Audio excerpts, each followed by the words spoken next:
Halo sahabat Bakti, kembali lagi dengan saya Nurul di podcast Basuara, Bakti Puswar. Di episode kali ini, kami menghadirkan seorang narasumber yang sangat menarik sekali yang akan membagikan kisahnya mengenai praktik cerdas yang beliau lakukan sebagai salah satu mitra pembangun biogas rumah di beberapa kabupaten di Sulawesi Selatan. Menarik sekali bukan? Tunggu dulu, kami tidak bosan-bosannya mengingatkan Anda bahwa di podcast Basuara, kami mengajak Anda untuk menyelami budaya timur Indonesia, berkenalan dengan figur-figur yang inspiratif, tradisi yang unik, hingga isu sosial yang dihadapi di Papua, Maluku, Nusa Tenggara, dan juga Sulawesi. Jadi, tunggu apa lagi? Yuk pahami KTI dengan lebih seksama.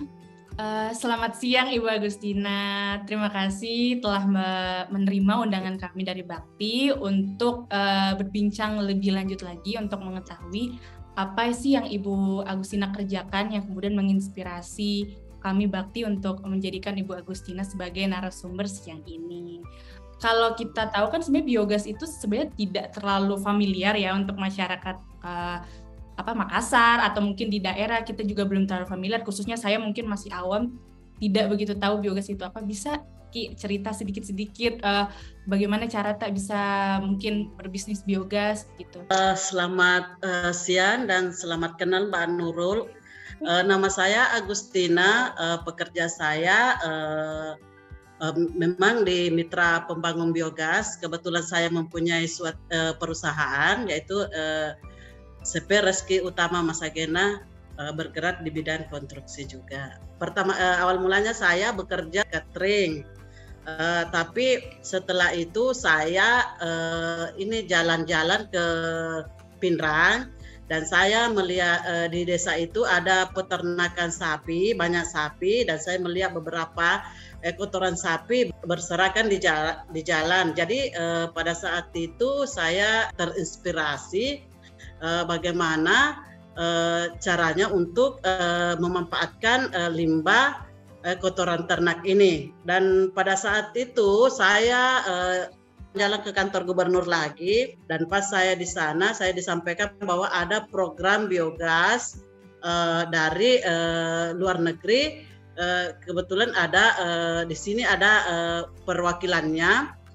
Jadi saya dikasih nomor kontak koordinator itu. Saya coba menghubungi, tapi pada saat itu koordinatornya selalu tidak pernah mengangkat saya punya telepon dengan alasan dia sibuk di lapangan. Jadi saya disuruh ke langsung ke Dinas SDM Provinsi. Dinas SDM Provinsi ketemu dengan Haji Munir selaku yang mengetahui juga pembangunan biogas itu, dan pada saat itu beliau yang mengantarkan saya ketemu langsung dengan koordinator Yayasan Rumah Energi untuk Makassar. Dan akhirnya pada tahun 2016 saya dipanggil oleh Dinas SDM Provinsi terkait dengan adanya pembangunan biogas di Kabupaten Pinrang sebanyak 29 unit. Disitulah awal mula saya jadi mitra pembangun biogas. Ibu, mungkin banyak orang yang kurang tahu apa sih itu Bu biogas sebenarnya? Kalau biogas itu adalah teknologi baru terbarukan yang mengelola limbah kotoran ternak dan manusia beserta material organik lainnya menjadi sumber energi bersih yang bisa dipakai memasak sehari-hari dan tidak menimbulkan efek lain.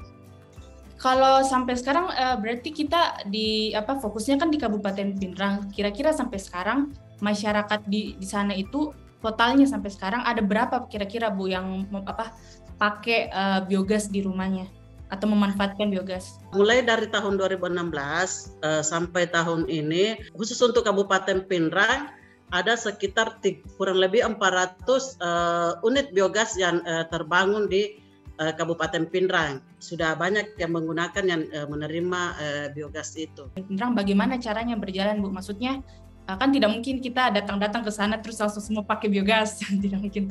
Bagaimana awalnya ini programnya masuk ke dalam Kabupaten Pinrang? Mulanya kita melalui kelompok Pertama kita masuk ke masyarakat yang peternak, mencari siapa-siapa peternak yang mau dibangunkan biogas. Susah juga ya Mbak Nurul karena masyarakat di sana tidak terlalu percaya dengan biogas dan dia tidak yakin kotoran sapi itu bisa menghasilkan gas. Jadi setengah mati untuk sosialisasi ke masyarakat bahwa biogas ini sangat bagus, karena pernah ada pembangunan biogas yang jadi di Kabupaten Pindrang kemarin, 100 unit biogas itu rata-rata tidak berfungsi, diakibatkan oleh mitra pembangunnya yang tidak terlalu bagus dalam mengerjakan bangunan itu. Kebetulan kami dari program semacam pengawasan lah.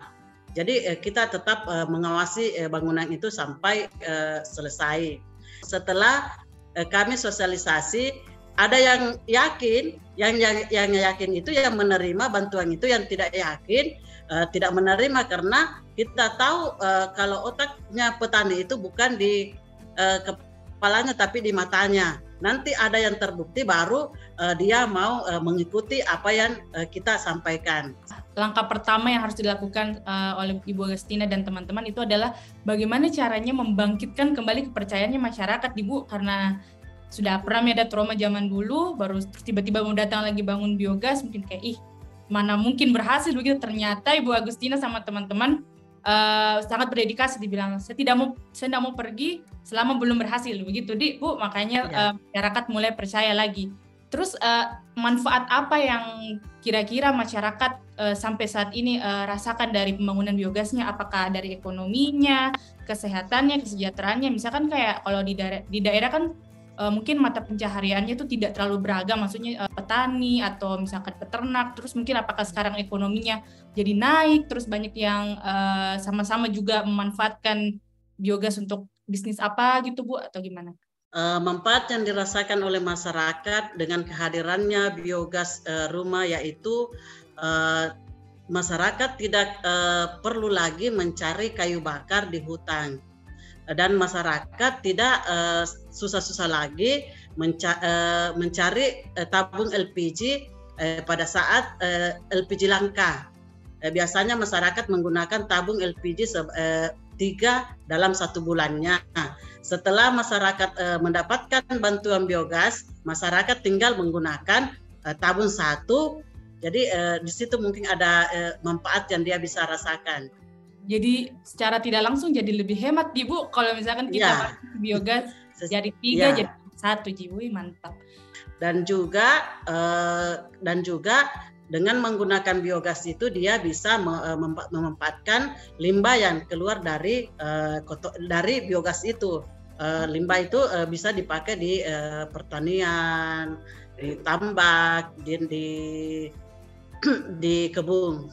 Kira-kira selain kotoran sapi, kan misalkan anggap kita orang awam, kita nggak tahu mau tahu lebih jauh lagi. Selain kotoran sapi, bisakah dipakai kotoran-kotoran dari ternak lainnya, misalkan kambing kah atau apa begitu, Bu, untuk dimanfaatkan? Ya, Mbak Nurul.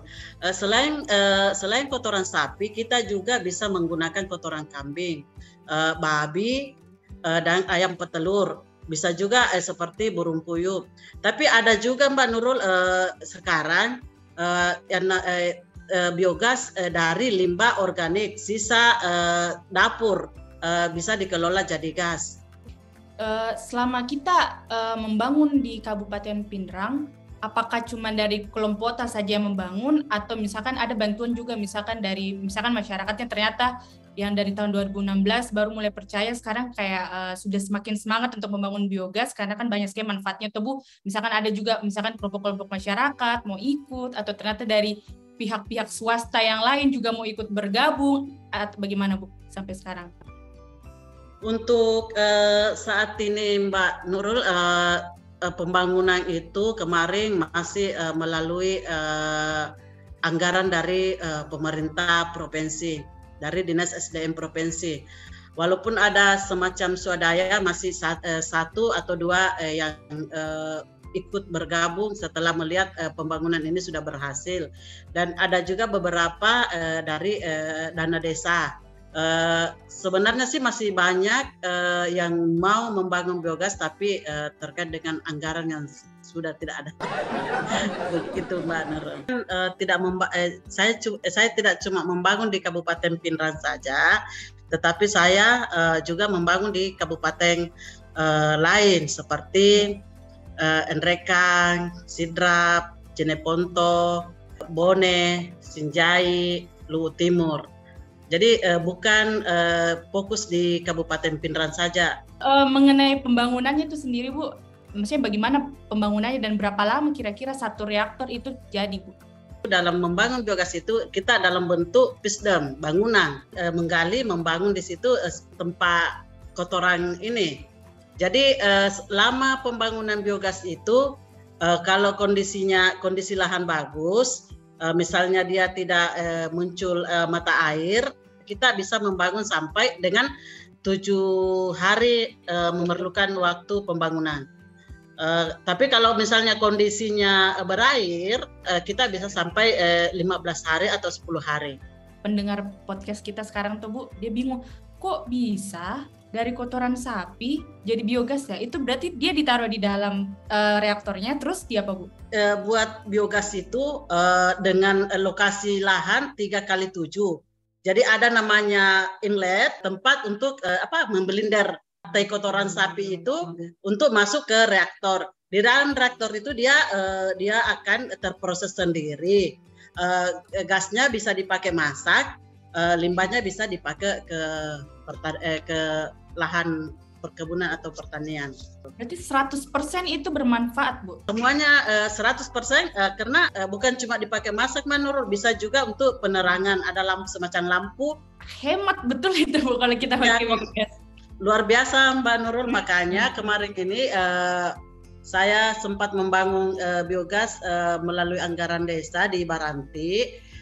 Dia 6 kubik, pakai kompor 2, pakai lampu juga. Kepala desanya sampai terheran, kok bisa tai sapi bisa menyalakan lampu, bisa kasih nyala kompor begitu. Syarat utama bisa memanfaatkan biogas itu apa Bu? Apakah dia harus punya sapi, punya kambing, atau yang tidak punya apa-apa saja bisa? Sebetulnya pada dasarnya harus memiliki kotoran sapi, harus ada sapinya, ada kandangnya, dan masyarakatnya mau mengisi reaktor itu. Atau seperti saya bilang tadi Mbak Nurul, bisa dari limbah sisa-sisa makanan. Kalau di rumah saya Mbak Nurul, limbah sisa-sisa makanan karena saya tidak punya sapi. Betul.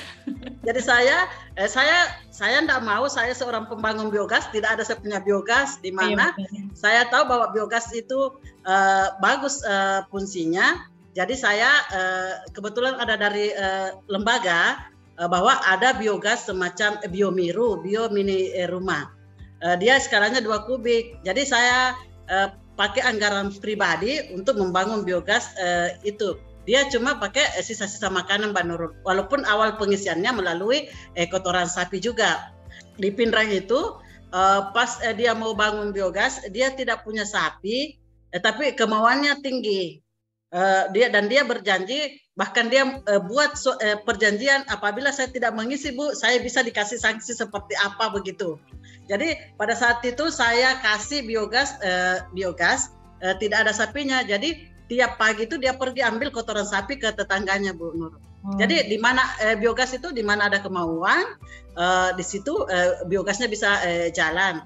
Satu itu berapa kepala keluarga bisa dia hidupi istilahnya?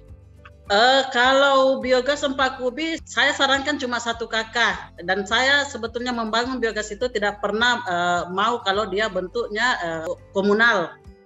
Karena kalau dia berbentuk komunal, biasa biogas ini tidak berjalan lancar, di mana kecemburuan sosial terhadap sesama pengguna biogas itu biasa ada cemburu, kok dia yang selalu pakai gasnya, sedangkan dia tidak mengisi. Makanya kita sarankan per kakak kalau dia 4 kubik. Kalau kita lihat ke belakang nih Bu, 1-2 tahun terakhir pandemi COVID, kalau Bu, Itu bagaimana pembangunannya Bu? Karena kalau kan COVID itu kalau kita lihat itu bukan hanya kesehatan masyarakat yang dia kena, tapi juga perekonomiannya. Banyak yang akhirnya misalkan usaha-usahanya orang harus gulung tikar. Tapi bagaimana? Apakah pembangunannya reaktor terhambat atau bagaimana Bu? Kita sebetulnya ini cuma selalu mengharap anggaran dari pemerintah. Jadi pada waktu COVID betul-betul anggaran tidak ada. Jadi pada saat itu saya karena tidak ada pembangunan, saya mencoba mengelola pupuk bioslari itu yang keluar dari biogas itu, mencoba mengelola menjadi pupuk cair yang bisa digunakan masyarakat dengan mudah. Seperti ini contohnya Mbak Nurul, pupuk cair yang saya sudah kemas dalam bentuk botol dan sudah diuji lab. Tapi kalau masalah kualitasnya masih bisa bersaing dengan pupuk organik lainnya. Iya. Kalau isi produknya sih murah, tapi kemasannya yang mahal. Yang saya tahu dari tadi, Bu Agustina kan membuat biogasnya itu rata-rata di daerah-daerah begitu Bu. Apakah sebenarnya di Makassar juga konsep biogas itu, mau biogas rumah yang niru itu tadi, atau biogas yang peternakan sapi itu bisa diterapkan di kota besar kayak Makassar? Kalau untuk di Makassar itu bisa, kita seperti di pasar itu bisa dibuatkan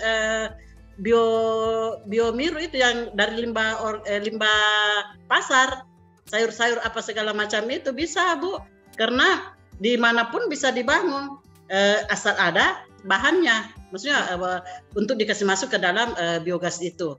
Kan kita sudah bahas panjang soal apa itu biogas, apa manfaatnya, apa jenis-jenisnya saya kita sudah bahas, bagaimana pengelolaannya, pembangunannya. Terakhir yang saya mau tanya itu Bu, kira-kira apa pesan Ibu Agustina buat misalkan penonton atau pendengar podcast kita?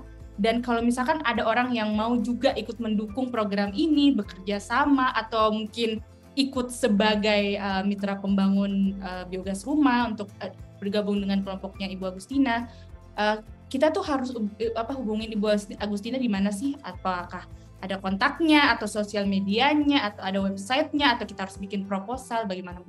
Pesan saya kepada pendengar terutama di podcast ini, kalau memang maksudnya mau ikut membangun atau ada semacam yang ingin menyumbangkan dananya untuk pembangunan biogas, saya punya medsos juga, saya punya Facebook, terutama Mbak Nur, siapa tahu ada yang mau jadi bapak angkat buat produk pupuk saya itu. Saya sangat berterima kasih sekali kalau ada yang mau membantu, dan kalau ada yang mau dibuatkan biogas seperti tadi, saya siap dihubungi Mbak Nurul. Oke deh Bu, untuk kalau begitu terima kasih sekali hari ini bisa hadir untuk tanya jawab bersama kami di Bakti.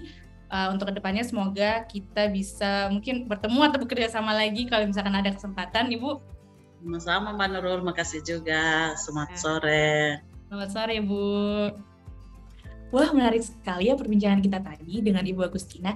Dari beliau, kita tahu bahwa pemanfaatan biogas itu banyak sekali fungsinya. Bisa jadi sumber energi alternatif untuk rumah tangga, peternakan, dan juga pertanian. Oh iya, sahabat Bakti, bagi kalian yang mau dengerin podcast ini, bisa denger di Spotify atau di Apple Podcast. Juga kami bisa ditemukan di sosial media, Facebook, Yayasan Bakti, Instagram, ataupun Twitter, @infobakti. Juga khusus untuk teman-teman tuli yang ingin mendengarkan podcast ini bisa mengunjungi kanal YouTube Foundation kami yaitu Bakti Foundation. Sekali lagi, saya Nurul, senang bisa berbagi pengetahuan dan juga inspirasi. Sampai jumpa di episode berikutnya.